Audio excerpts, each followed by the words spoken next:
দেশে যে এখন ভুল রাজনীতি করলে তাদের অস্তিত্ব একদম বিলীন হয়ে যাবে তার প্রমাণ দেখুন।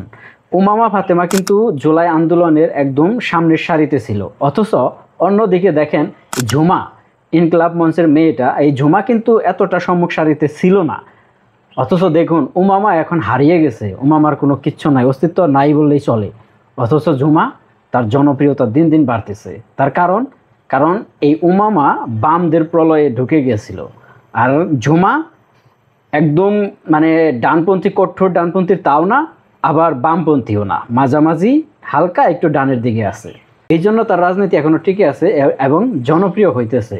দেখেন, ওরে যখন আমি একটা টিভি শোতে যখন দেখলাম যে ও হিজাব পরতেছে, হিজাব পরা শুরু করছে, আমি তো তখনই অবাক হয়ে গেছিলাম যে ওরে তো শিবির এখন বানাই দিবে। মানে ও যদি শিবির না থাকে, জোর করে হইলে ওরে শিবির বানিয়ে দিবে, কারণ ও হিজাব পরছে। তো গতকালকে যে টিভি টক শোতে এই জেসিন ওকে প্রশ্নই করছে, তো ও সুন্দর একটা কথা বলছে, কিন্তু ওই সময় ওর এই কথাটা প্রশ্ন করাটা উচিত ছিল যে একজন মানুষ যখন নতুন করে হিজাব পরে তখন তাকে প্রশ্ন করা হয় কি কারণে সে হিজাব পরা স্টার্ট করলো।